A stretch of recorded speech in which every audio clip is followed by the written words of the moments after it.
Welcome back to the Kyle Style Podcast. Thanks for joining me once again. This is episode 87. I tried to come up with a catchy title for this, but I couldn't really come up with something, so we'll just call it South Africa, an interview with Conscious Caracal.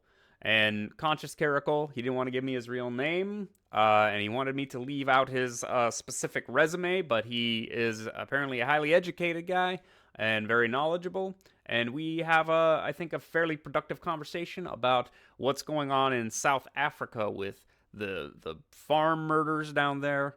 And we also talk a little bit about, how their race relations there kind of maybe correlate or echo or resound with our own here in the States. So I think it's a productive conversation. He's an interesting dude, and I mean, I like to think I'm an interesting dude too.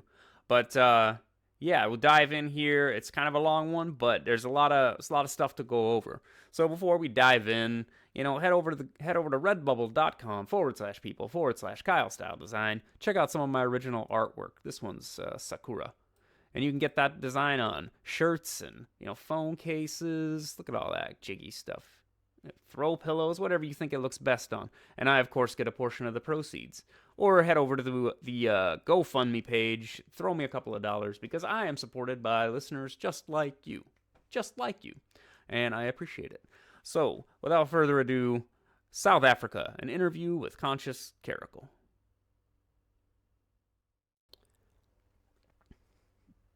All right, so we're on with Conscious Caracal. Am I saying that right? Yeah, you're saying it perfectly. Okay. Now, obviously, that's not your given name. Should I use your real name or just refer to you as Caracal or something? No, just call me Caracal. It's fine. All right, Caracal. So Mm. you haven't been murdered yet, even though you live in South Africa. So we want to dive into this a little bit because this has been making the rounds. I think Stefan Molyneux did I think multiple parts on what people are calling hashtag white genocide and pointing to some of the situation in South Africa. But before we get to that, do you want to? We're kind of like Anglosphere allies. I think we just kind of bumped into each other on Twitter. And what is your background and what is your what's the deal with you in South Africa? Okay, so my family have been here since 1688. I'm the ninth generation of my family to live in South Africa, so I consider myself much more African than European at this stage. My genes and my history are interwoven with this continent, so I can't really leave this. I'm part of this soil raised me, and I'll probably one day be buried in it to get this off to a morbid start. So you are a white African. Yes, I'm part of the white African tribe. Wow. Before that, All right. Well, I have a bachelor of fine arts in computer animation, so let's see if we can elevate this conversation. So, yeah. So you were talking about South Africa, and there's apparently, especially Americans, we don't. It's well known we don't know shit about anything going on outside of the U.S. Um, I've followed this story for a few years now because it kind of popped up, but yeah, so South Africa, some people don't know, is actually a nation, not just like a region of Africa. It's part in of Africa. Yeah. right. I can start off by giving you some trivial facts. We have a population of about roughly 55 million, Hmm. and about 5.4 million of that population are white, of European descent. It's That's very about the small. size, I think, of Louisiana. I checked before the stream Hmm. or before the recording. Um, So I think that's like the five population of the yeah. 5.4 million are whites. Is that what you're saying? Hmm. So Yes, very small and minority. about half of those are Afrikaans as well, and the other half are English.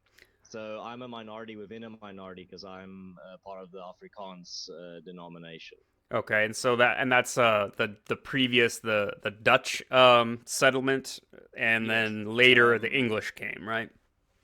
yes. Afrikaans is like a sing-songy Dutch almost. It's a simpler version of Dutch mixed with German and a bit of African languages as well. There's a very small influence of French as well. Yeah, I've And met coincidentally, Afrikaans isn't even 100 years old yet. It's a very young language. It's been spoken for more than 100 years, but it's only been an official language for I don't really know. I'm gonna check that on the fly. But you can continue. Sure, sure. Well, I've met some like Afrikaans, and I thought they were German at first just because of the accent. But so there's this different waves of settlement into South Africa, and it goes back, to essentially prehistory as well. So there's always been people living on the southern tip of Africa, is my understanding. Not Mm, always, but for a very long time. But these more, call mm, it, recent waves of colonization and everything have resulted in this mixed race nation, and of course then we get to the apartheid, and that's one of the main reasons anybody, and especially the U.S., really knows about it, is because the fixation on apartheid and Nelson oh yeah, Mandela of and course. everything. Mm. Just the other day, coincidentally, after the Charlottesville shooting, or not shooting, a terrorist attack, Sure. someone tweeted out to me and they said, "But why are you tweeting about this? You're not even American. How does this affect you?" And I'm like, well, firstly, Charlottesville was the top trend on Twitter that day in South Africa, so that should tell you a lot already. Secondly, we did a bad thing in like the 1900s. I don't know if that person was aware, like a very racially motivated thing. That Right. kind of made us world famous, like you just said a minute back. Right. Well, and So and no, we talk about these things when something, especially something race related, happens in the U.S. and your or tensions between your race relations get damaged in the U.S. We talk about it here as well, and people get riled up and angry here as well because they see, oh, look at all these white supremacists in America. They're probably among us as well here in South Africa. yeah, So well, that's the misconception that gets created by these types of events. Well, and you're not going to see necessarily these same kind of conversations come out of other places because they aren't necessarily as racially diverse, essentially. And they don't necessarily have all of the history of the colonialism and everything else. And they also don't have, like, the open discourse and everything. Like, Mm. I don't imagine that a black minority in Russia would have gotten a fair shake in the public sphere all through the 20th No, no, of course not. century. So Mm. it's really happening in nations that are a little bit more open anyway.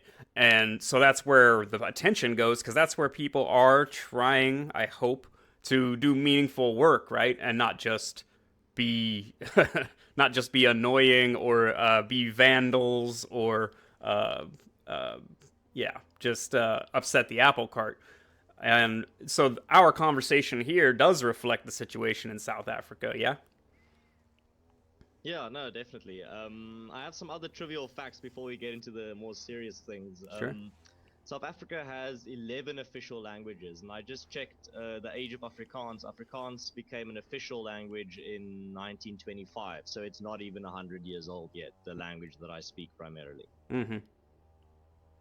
Wow. And also, South Africa is divided up into 9 provinces, so it's not like states in America. These provinces don't have their own laws and the same institutional structures as compared to the US. They kind of function as a whole.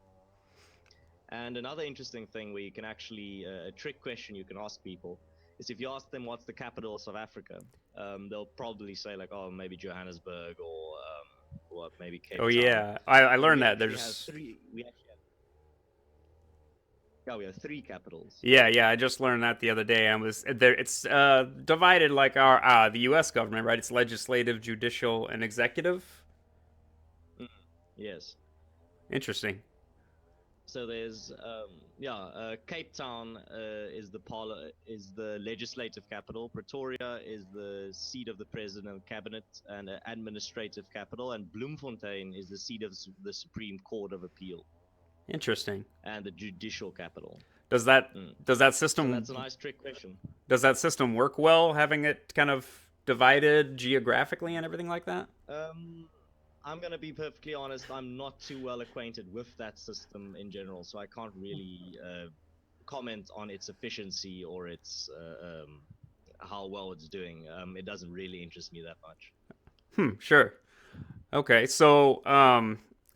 we bring up the politics because the politics do get involved in kind of this heavier stuff that we're going to talk about. That, like, again, it's sort of provocative. People have seized on it because it is quite graphic and shocking in certain instances, and does again relate back to some of the racial problems we have here in the States. And so, I mean, if you want to start that off, if we're done with some of the background, we can get up to Uh, date. just, just one more fact. What I think people will find interesting is that South Africa is the only nation that willingly gave up its nuclear arms that it developed itself. Yes, yes, and So yeah, that's a scary thought. The apartheid government had weapons of mass destruction that it developed itself. and it gave um, them up and never used them. That's interesting. yeah, nobody else in the world has the.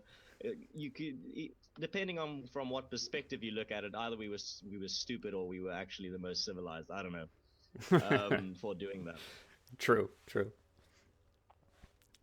Yeah. So if we need to, we can get into the meat of the big question at hand. But I think an important piece of history that I just quickly want to give is the fact that in theory about how abused children become abusers themselves. Hmm. So basically, if you look back at our history, it's not pretty. Europeans in Africa had a pretty hard time in terms of a very hostile climate, hostile enemies, fucking every type of animal and spider and snake just trying to kill you. Right. Um, and I think a catalyst in this was the Anglo-Boer War that happened in 1899 and lasted till 1902. About it was about gold, of course. So basically, the a large part of the white population lived in Cape Town, and then when the British took over there and started turning everything English and said, "Well, you have to conform to our institutions and our language and our culture." A large portion of white South Africans said "fuck no," and they just started this huge trek up into Middle SA, and this was about around 1836. And So you're well, saying they those details, so you're saying they moved like yeah, from Cape Town to the interior in yeah, kind of a migration? like a huge migration. Okay. They literally refer to themselves as the African Israelites, Because they were just trying to get the hell away and from the English? yeah. So they basically went over There's this common phrase where we say they went barefoot over the Drakensberg Mountains, Wow. because they literally went barefoot over the women and children and with all these ox wagons. And this was in the 1800s. And so then this leads up. So then they find gold. Fucking big mistake. Yeah. And then Britain was like, "Oh, we see you have some nice gold over there. We want a piece slice of that pie." So the Anglo-Boer War breaks up, and the British thought the war would last 3 months. It ended up lasting 3 years. Wow. It was the entire British Empire, their finest soldiers from England and from their other colonies, 500,000 of them versus 45,000 Boer soldiers. They had cannons, superior weapons, tactics, generals. We had hunting rifles, some cannons, some cheap cannons the Germans gave us, and basically our know of the land, our knowledge of South Africa and how to do warfare here. Yeah, I know And we that fucked them up. yeah, I'm familiar with this story. Here we are. Mm. So then what happened was the British, this war drained all their resources and basically gave them a huge blow financially. So they implemented scorched earth tactics where they burned down all the farms and captured all the women and children because they were supplying these soldiers, the opposition, and they put them in concentration camps. The first large-scale concentration camps of that type. Hitler actually studied these British concentration camps to build his own. And within these concentration camps, more women and children died than soldiers on both sides combined. Is that Shark Island? Am I remembering that right? Are you thinking of Robben Island, where Mandela was kept? I remember something. It was about concentration camps. I think around the World War I era, but maybe that's a separate thing. This was So 1899. Well, no, it was 1902. sure, sure. So these concentration camps kept most of the women and children that they'd captured, and I think like 36,000 or 40,000 died, not somewhere in that range. Wow. And that basically broke the resistance. They said, no, what's there left to fight for if all our women and children are suffering in concentration camps where they're assaulted and raped and fed pieces of glass in their food. Sure. So yeah, no, that kind of broke. That ended the war. Well, so is So that? my overarching point is that's kind of where apartheid comes in. Is that you've created this resentment within this population, this basically, to use a metaphor, this abused child. Mm-hmm. And then they come into power and they're like, fuck, now we're going to look after our own people. And yeah, then you got apartheid basically. So in a nutshell, that's how I see it. I think it's a manifestation of the abuse that was done to us as well in the past. But that's my perspective. It's not an absolute fact. Okay, so you basically have people really playing hardball identity politics, and they do have like legitimate historical anyway grievances. There's genocide maybe a century ago from one group to Mm. another, and they're all vying for power. So they're of course they're gonna leverage that power once they have it to benefit their own group. So, is there still like no love lost between, say, the Afrikaans and the English descendants?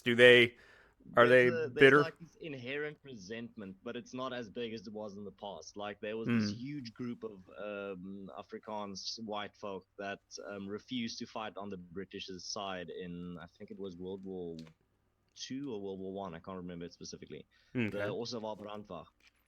They said, "Fuck no, we were just in a war with these people. They put us in concentration camps, and now you expect us to help them." Yeah. Yeah, Right. no. So there's a bit of a resentment, like an underlying unconscious resentment among us towards the British. Not with me. I don't give a fuck really.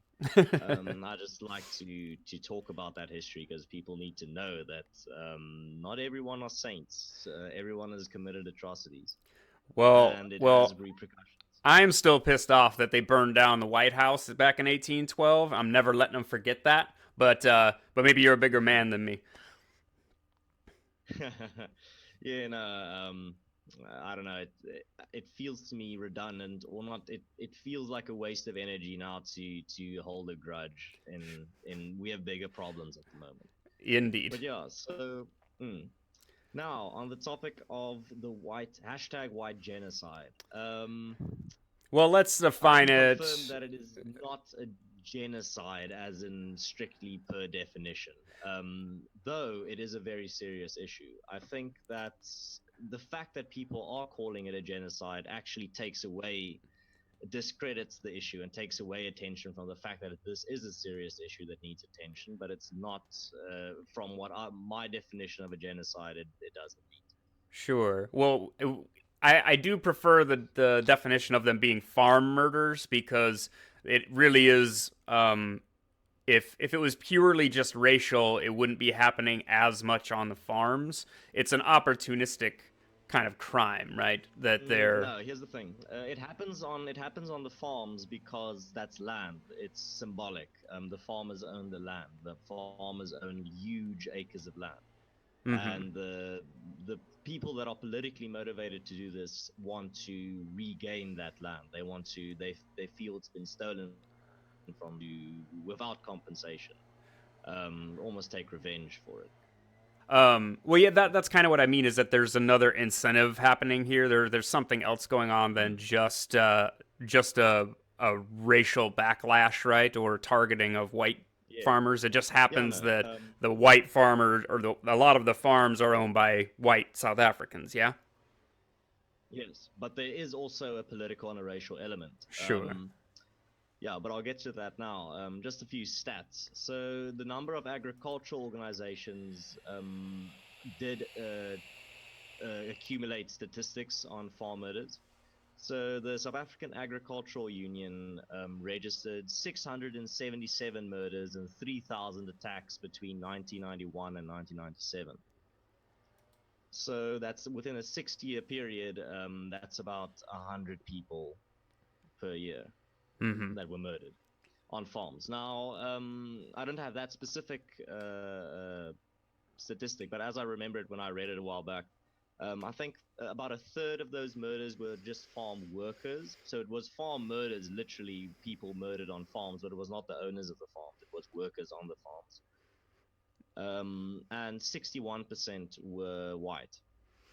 Mm-hmm. So you're correct. The fact that most of the farmers, I don't know the exact percentage, but the vast majority of farmers, and about 99, well, not 99, maybe like 95% of the huge commercial farmers, I'm talking like huge multiple farm owners, are white in South Africa. That's a fact. Mm-hmm. So yeah, that you're right. It's an easy target. It's isolated. It's not in the town. It takes a while for the authorities to arrive. But here's the thing, though. If it was purely crime motivated and not political or racially motivated, why do so many of these cases the people don't take anything? They just torture the shit out of the owner of the farm and his wife and his children, and they kill him and they run away. That's it. Take nothing. They really don't try. They don't take any valuables. They No, just torture and kill. they'll maybe take like a cell phone or something, but they're not gonna go for the safe or anything of Guns to or kill anything else that they nothing have. worth killing someone over. No. Huh. And so is that So same savagery, that kind of the brutal home invasion aspect kind of thing, is that happening to the black farmers as well? Or is that savagery only happening to the white farmers?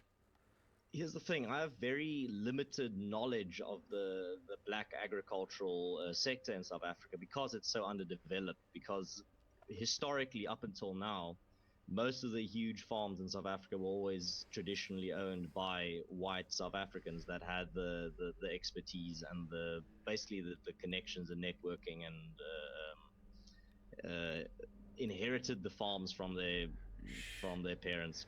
So it's So, I but really don't. but since the end of apartheid, that's when that has really started to Hmm. change. That there are now black Yeah, landowners.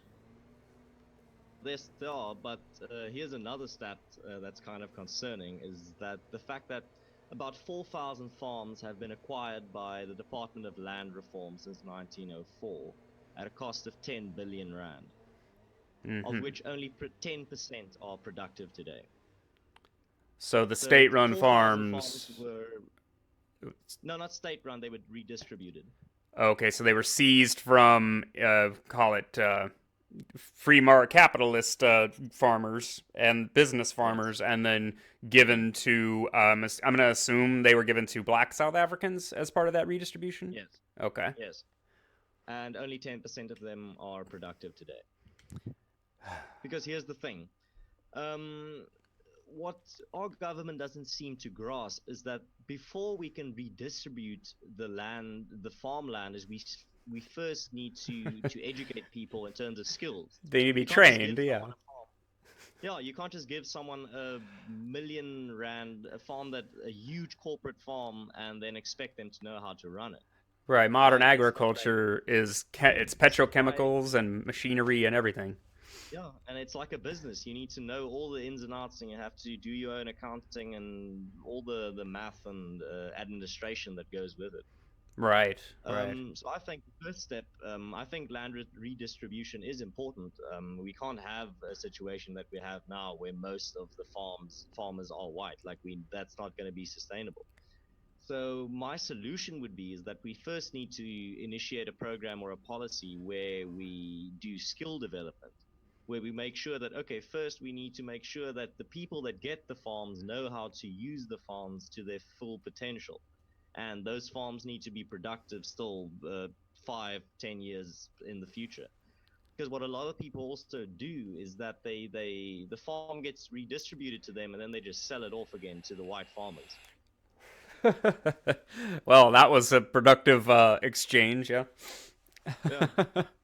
So Okay, so if there was only this white minority that were owning all of the productive land, you would have Yeah. almost this feudal system where they allow the black workers to come onto the land and do work but never own it, and that creates a bad environment.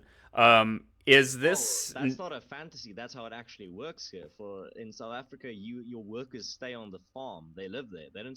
Well, most farms work like that. They have like a little settlement where all these workers stay and they work on the farm and they get paid, but they don't own the farm. Mhm. And it's not fair. I think I agree with a lot of these movements that it is unjust. You can't have this whole population of workers on your farm that have no stake in that farm. Right? I think It's feudal, right? yeah, no, it is purely feudal.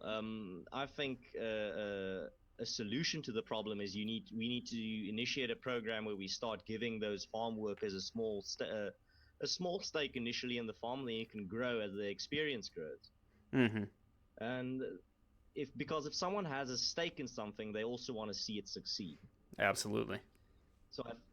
So I think that's the long term solution to our problem. But no, especially our agricultural sector is pretty fucked up in terms of it's still pretty much a relic of apartheid. Not much has changed. The wages have increased fairly much.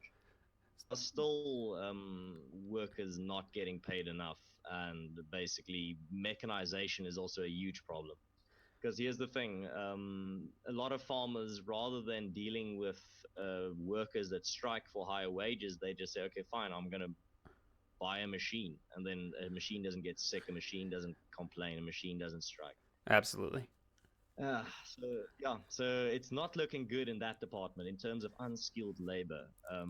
South Africa is in a pretty bad situation in terms of mechanization and automation.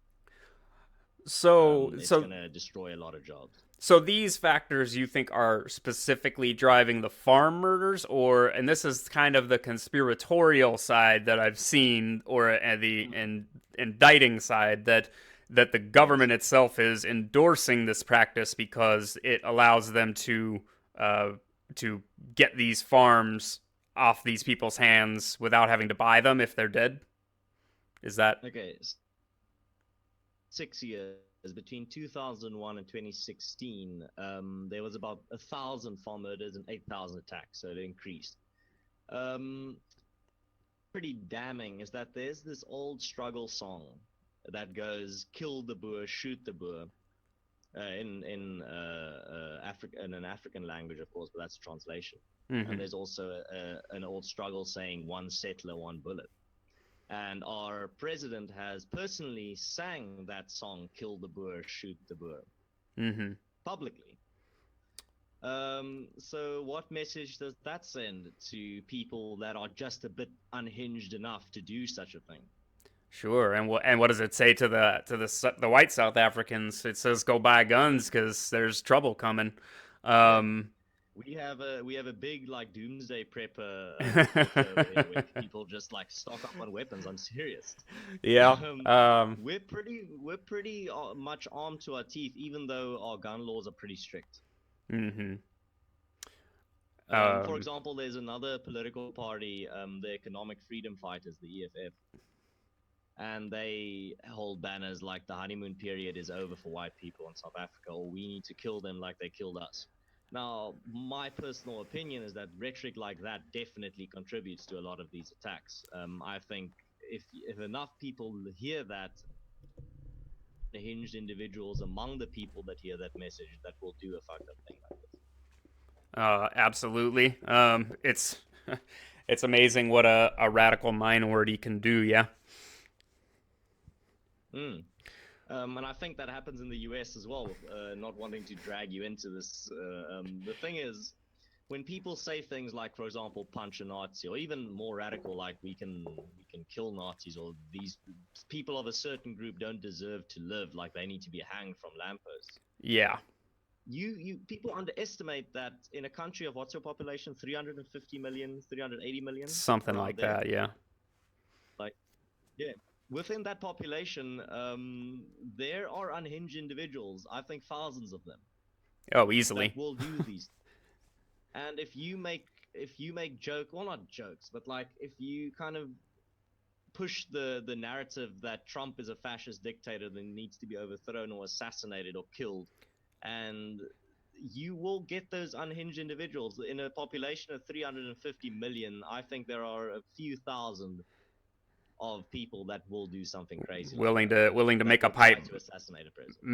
Yeah, bomb or something. Yeah, sure. Um, yeah, but a person that's already suicidal, it's like fuck, I'll go out and people will remember me as the person that assassinated Donald Trump. right. Well, and I think that's somebody actually a pretty there was that guy already tried back during the yeah. election. Tried to grab the cop's gun and shoot Trump. And I'm I'm wondering how on guard the Secret Service is at this point, because this has got to be. I imagine Obama had threats, but I can only imagine the insanity that's coming across their desk. What with all of the fascist Hitler accusations and everything. Mm. You see it because I you were think following the our politics. yeah. You know what I'm talking Mm. about. I think the security at his rallies has been increased monumentally since the media rhetoric has kind of ramped up.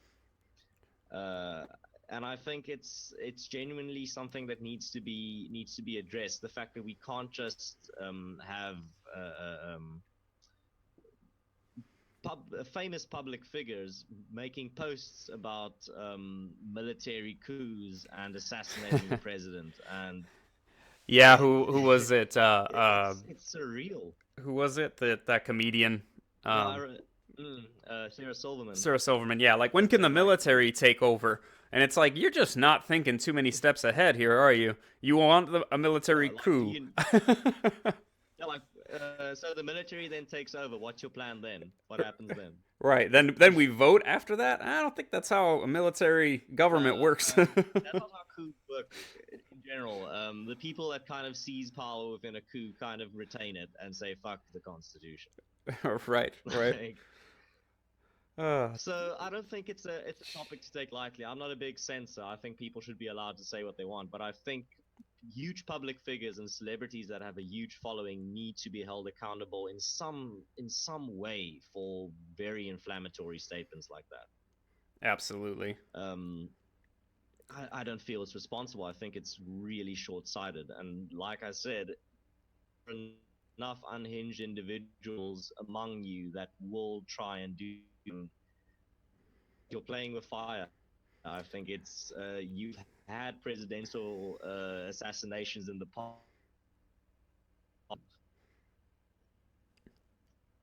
But yeah, the bottom line on back on the South African topic is yes, it's not a genocide, but it is a serious issue, and our government is to address it in any. They're just basically ignoring it, saying, "Oh, it's just regular crime." It is Okay. crime, like I said, but a large portion of it is politically motivated. Well, I can't prove it objectively, but situations, and you just look at you don't have to torture someone before you kill them and then end up taking nothing. It's fake to me. Yeah, Um, that's not a good. That's it not good doesn't. optics, as they say. No, it doesn't sit right with me. Something's up. Something has gone astray. And so this goes back to the other part where there were these commando groups, which I say commando, and it might sound a little scary, but this was private defense forces that were organized to protect the farms, and the government disbanded them, right? Yes. And so that's kind of suspect as well, Um, because they literally yes. took the defense See, away. there's prove it objectively, but there's all the circumstantial evidence. Now, I don't want to sound like a Russiagate conspiracy theorist because I don't want to make accusations based on circumstantial evidence. Or But it's you'll start to just sound like Alex Jones. Okay, they're trying to kill us yeah, off. It's a white genocide by guns.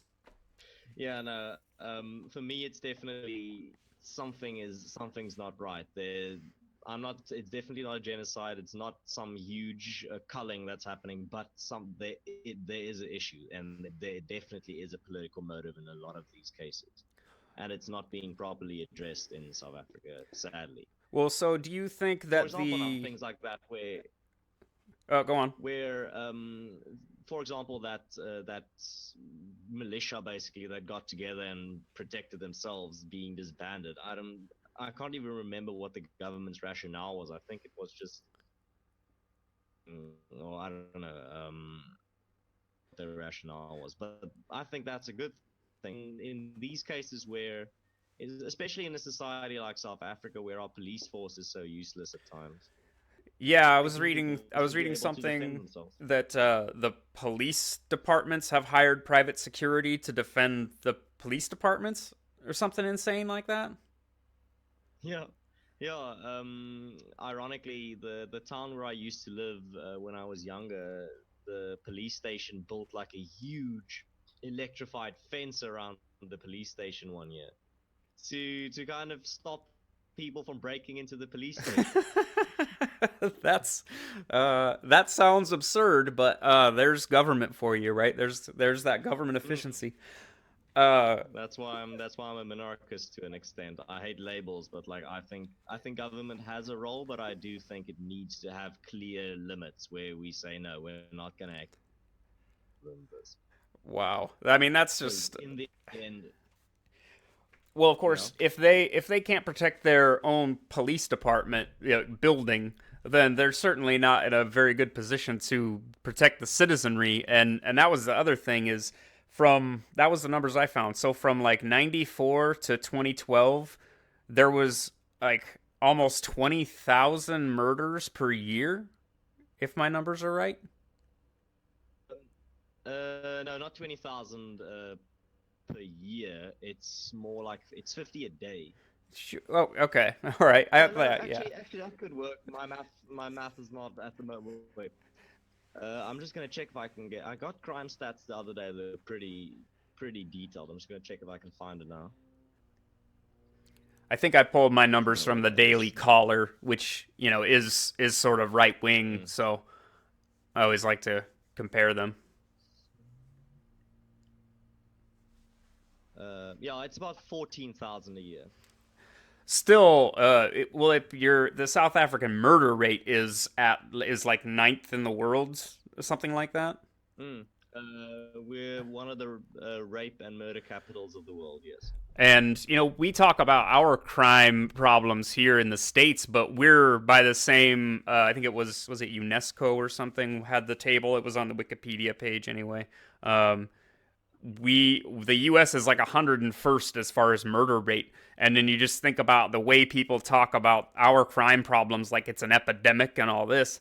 I can only imagine a smaller population, a smaller land area with that much higher crime. I mean, is it so it's like Mad Max there, yeah? Yeah. Depends on what part of South Africa you go to. It's a fucking big country. Sure, sure. My father used to say, um, is the world in a country. Did you get it that time? There is a world in a country. It's a country. So basically, what it means is that so many elements that you can find elsewhere in the world that is like a little miniature world within just the borders of the country. Right, right. To better explain this, depending on where you go, the environment and the crime and the social structure and for example, Durban, which is on the, is basically the biggest. I think it's the biggest Indian population outside of India. Interesting. Best curry in the world. They call it Little India or like New Delhi or something like that. I don't know. Sure. But the thing is, if you go there now, it's tropical. The water is warm. Beaches are like not white sand, but like brown sugar sand. Huh. Um, Great fishing. The crime is a bit worse also. But then if you come down to where I live in Cape Town, the weather gets colder. The winters are wet and rainy and windy and stormy. It's the Cape of Storms. Uh-huh. And during the summer, it gets pretty hot. Like we get 44 degrees Celsius. I don't know what that is in Fahrenheit. It's over Yeah, me neither. 101. Sure, sure. But like we get huge heat waves here as well. But we get our rain in the winter, and in our summer we get no rain. But in, for example, the Free State, which is like in the middle of South Africa, and also in Gauteng, which is where Johannesburg is and where the gold is, they get their rain in the summer. So their winters are just cold and dry, Hmm. and their summers are wet and humid. And then there's this gem of a province, Mpumalanga, which it's just summer all year around. Their winter is like our summer, and their summer is absolutely brutal in terms of heat. But it also rains, so it gets very humid and sticky. But that that province, it's always summer there. It never ceases. Well, so is South You don't get like Africa? South Africa is it temperate? It's not tropical, yeah? oh yeah, no, again, it depends on where you go. It's such a big country. Sure. Um, it's very, I mean, to the west, it's just desert. Mm-hmm. And then in the middle, it's like where you can plant like corn, and most of the water comes from the rivers. And then if you go all the way to the east, it gets all tropical and humid, and more like we plant sugar cane and like bananas and all the like tropical fruits. Huh. So yeah, and then you come down to Cape Town in the Boeland, and that's where all the wine is made. That's where all the grapes are grown. Huh. So does it ever snow there? You got ski resorts or anything? Lesotho, which is that little country in the middle of South Africa, actually gets a lot of snow. It has like a ski resort, but in South Africa itself, we get not as much snow. The Karoo Desert gets some snow some winters, and the Drakensberg Mountains get snow every winter. Cool. The surrounding mountains here near Cape Town get a little bit of snow at like the very top, the very high mountains, but we never get snow on the ground. So yeah, I saw some pictures. I think you were posting on Twitter.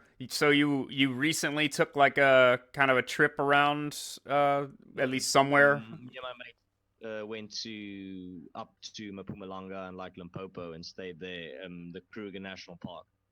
So we saw like wildlife and got some great pictures. And I posted one video on Twitter where I'm walking like next to a river, and there's just like a crocodile lying there and some hippos. So sometimes Africa is just the way we think Africa is. Yes, 100% District 9. Right, right. So I mean, so maybe we kind of came full circle on that. Like, so you have pride and ownership of your own country. You love your country. You don't feel that that white genocide vibe. You think that it's not present in like the day to day life. Is that your position? Then again, I stay in the Western Cape, which is basically the South African California in terms of just like easygoing and pretty tamed, Right, right. very, very, very like urbanized. So the people from here are notoriously not very tough, like compared to the rest of South Africa. The real Mm, tough guys come from Gauteng in Johannesburg, where like what I told you earlier, the Groot Trek, that big migration of people, all the weak basically died off before they got there. So the people that arrived there are just like top quality genes in terms of survival. right. So they made a bunch of Klingons by forcing this migration, and then they come back Yeah, into the city and they're good mm, stock, so to speak. yeah. Though also Johannesburg is a much different scene than Cape Town. The crime is much worse. The poverty is much worse. It also just has a more African feel when you look at like the environment and the surrounding area. Cape Town looks like some like a colonial city, a typical port city. Hmm. And the Western Cape is like riddled with little European style towns that have absolutely no crime almost, because they're so isolated. But then you go up into like Gauteng and the Free State, and some of those towns are pretty bad. And the cities there, the crime gets worse as you go up, because the poverty rate also increases because the population density increases. Right, So if you ask the question like how bad is crime in South Africa, I always have to answer, in which part are you right. talking about? It depends on where you live. Depends.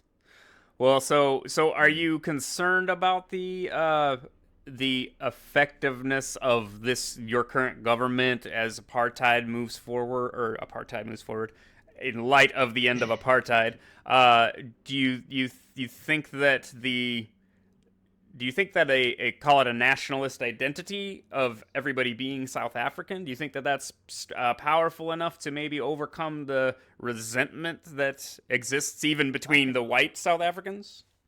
I can hope so. That was the original vision of the Rainbow Nation, was the fact that we were all gonna unite as South Africans. Come together. But the current government is making it pretty hard for people to unite, because, well, people are uniting against the government because they're doing a pretty shit job at the moment. Corruption is rife. Our service delivery is not what it should be. Some schools don't even get textbooks. Our president seems to be in the pocket of huge businessmen and people behind the scenes. And he's just in court case after court case. So in that regard, no, the current government could be much better, but the alternative is also not as good. There isn't really a serious opposition party. There's the Democratic Alliance, which is the official opposition, but I personally view them just as an African National Congress light, which are the ANC, the African National Congress, is the current party that's been in charge since 1994.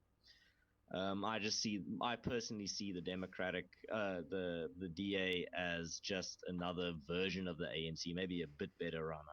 I don't know. Well, They haven't had held power, so we don't know if they can do it. well, And so then there's that the economic this freedom fighters. well, the same political party has been in power since the end of apartheid. Is that about? Yes, So that's for not 23 years. right. So that's really not very democratic at all. No, no, not at all. Like, there's not even a serious opposition. I have a friend Like, from Belarus, and he's like, "We've had the same president since Perestroika." And I'm like, "That's not a president." the thing is, I think a lot of this tension comes from the fact that we've been, in quotation marks, a free nation for more than 20 years, and we've not achieved the progress that was promised to the people of South Africa. Now, a lot of people regress into white blaming, basically, and said we're not making progress because the white people are hoarding all the money and control all the institutions and are basically in control of everything. It kind of sounds like a guy with a weird mustache in the early 1900s said a very similar thing. Yeah, yeah. Um, Well, so do you think that it's the so government ineptitude that is actually preventing the kind of the raising of the floor of poverty or making it worse? Largely, yes. Government corruption to a large extent, yes. I think a lot of the departments are absolutely being destroyed by either corruption or ineptitude, or people that were given positions out of favor and not because they were the best for the job. Hmm. But we also have other problems that are contributing to this. It's not just the government, but they are playing a large role in our slow, um, stagnation, I should say. Sure. That We're not in was free fall. right. Well, that was something that I saw in the one of the Stefan Molyneux videos where he was talking about the electricity grid or energy sector in South Africa, and that they had adopted, or you guys, I guess, had adopted like brownout times or days where there was no power or something, and that sounded a little too Yes, extreme to me. Is that true? that is true. We call it load shedding. Load shedding. Um, yes, when the power grid gets too over overstressed or overburdened, they shut down the power for like 2 to 4 or 5 hours for certain parts of the country. Wow. Okay. So, but it didn't But used to then, be that way. no, this is something that's pretty recent. Like, it started. I can't remember when the first time was. Probably the past decade, I think, is when it's really started. Sure, sure. But they have it now up to a pretty stable situation. We haven't had a power cut in, I don't know. We had serious power load shedding in 2015 because I can't remember what happened. I think some cooling tower or something just fucking collapsed because it wasn't maintained. Like a cooling tower on And a nuclear reactor? I'm using that as like a term, but Okay. some kind of tower that was doing. I don't think it was like. I think it did the same job as a cooling tower, but it's not like that nuclear. It was at a coal. Most of our power comes from coal. Okay. Right. I And figured we would have heard about that another tower, nuclear disaster. oh, Sure. wait, no. It was a tower that was actually storing coal at the facility, and it collapsed. It was one of the towers containing the coal, and it collapsed. And I think the rain kind of destroyed the coal, Wow. and Okay. they didn't have an efficient way of getting enough coal there to feed the grid. But I'm talking under correction. And Sure. then in 2015, we had load shedding every day. Well, maybe every second day, if I can't remember correctly. Every day, every second day, we'd have 4 hours, maybe 2 hours, sometimes just 1 hour of no power, no electricity. And this would either be predicted or it would just happen. Hmm. Like people wouldn't even be prepared. So is that impacting then like business hours and industry? Yes, of course. Yeah.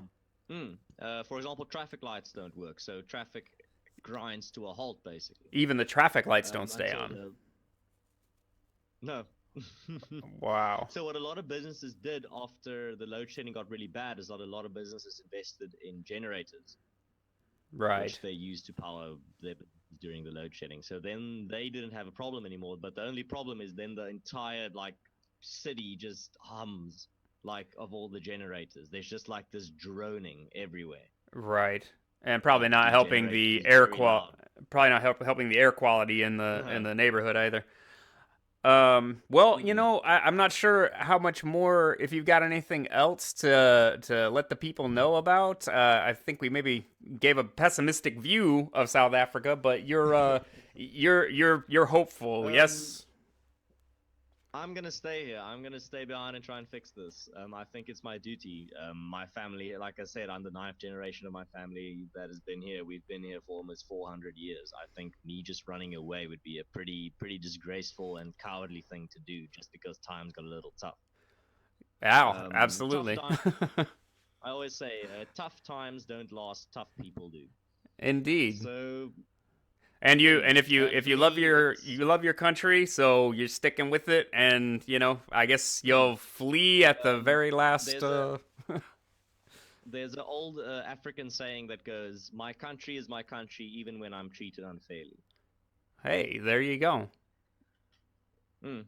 So, and for me, it's South Africa is such a beautiful, incredible country. I've traveled the world, and each time I miss the people and I miss the place. I could never move away. This is my home. Like I was raised here, and I'm pretty much intertwined with this country. And I think one of the prices you pay for living in one of the most beautiful and incredible countries in the world is the high crime rate and the political instability and all that goes with it.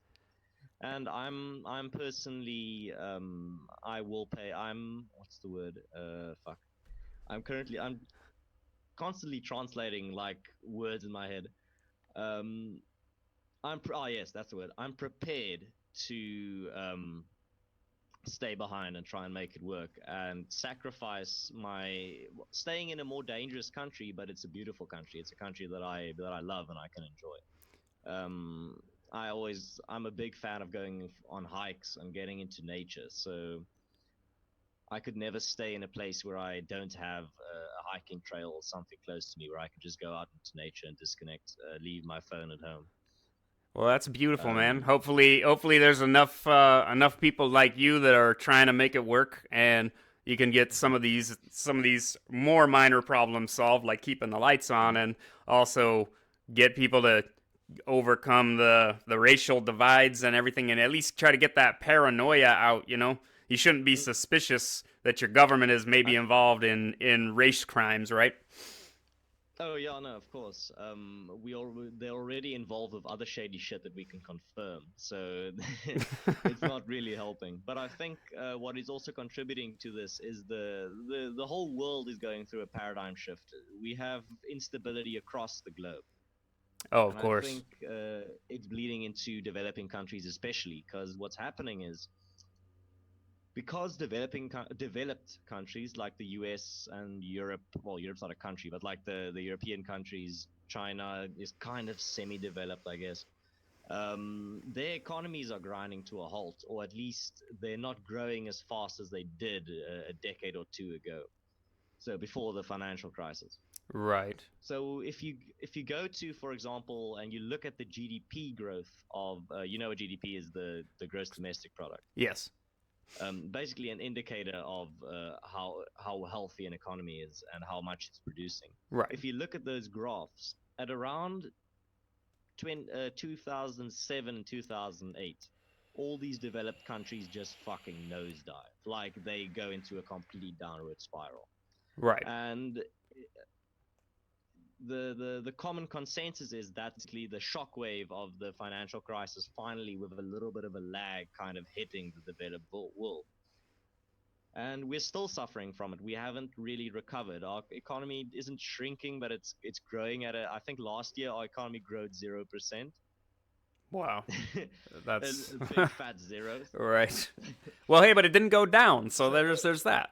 Yeah, it's just flatlining. If you look at it, it's like it dips, and then it just suddenly just evens out and nothing happens. You have little blips, and then it goes back to a straight line. Huh. Well, that's not good. Yeah, and I think that's fueling political instability and tensions as well. The fact that because the economy isn't growing, people are getting laid off, and people aren't getting jobs, aren't being created. So poverty is actually increasing. And more people are just feeling desperate in the fact that our unemployment rate is 33%. 33%. Jesus.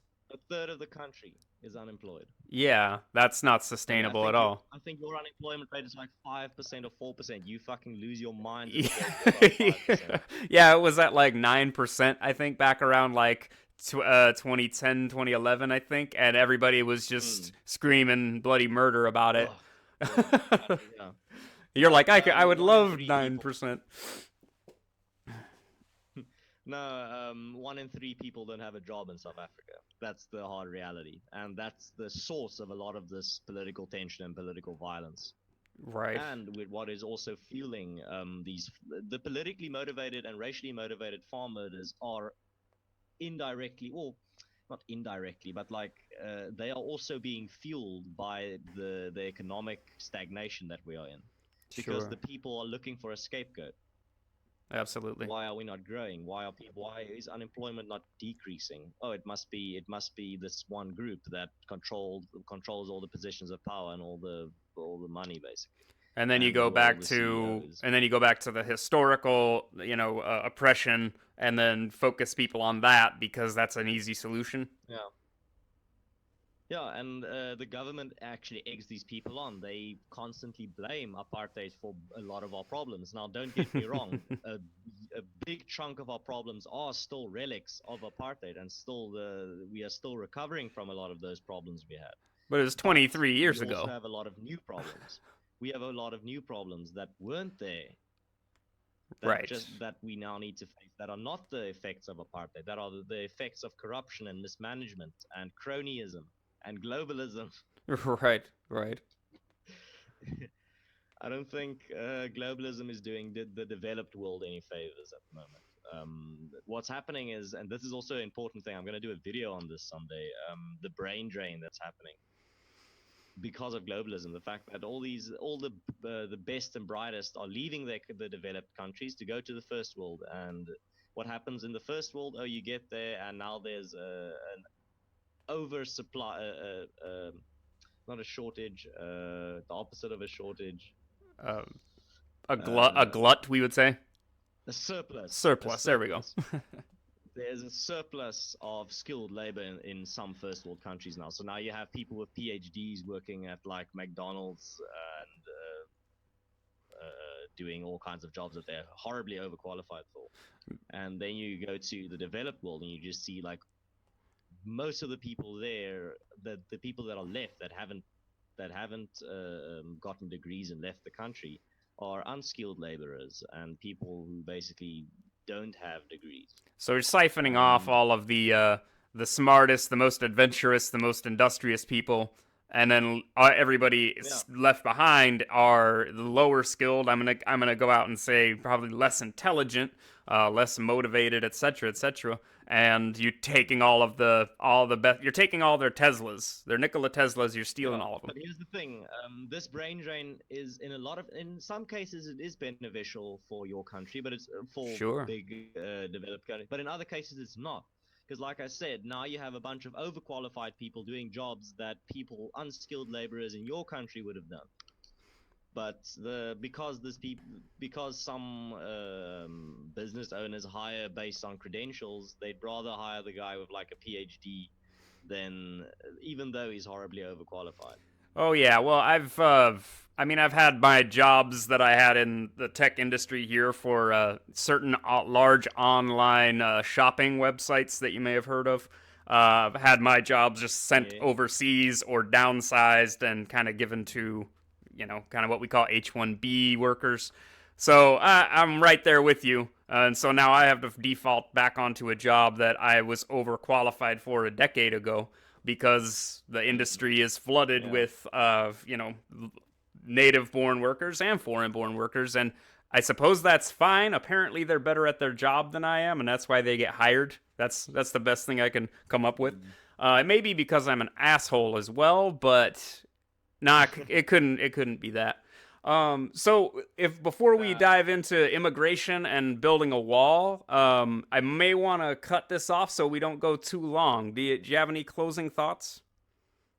my only closing thought is that I think people should always try and gain and gather as much information they can about other countries and not just focus on their own.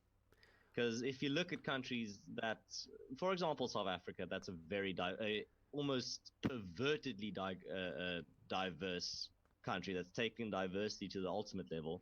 I mean, we have 11 official languages, Yeah, right. and we have people from across the world living here. Basically, we're a bunch of rejects, doesn't matter what race. Sure.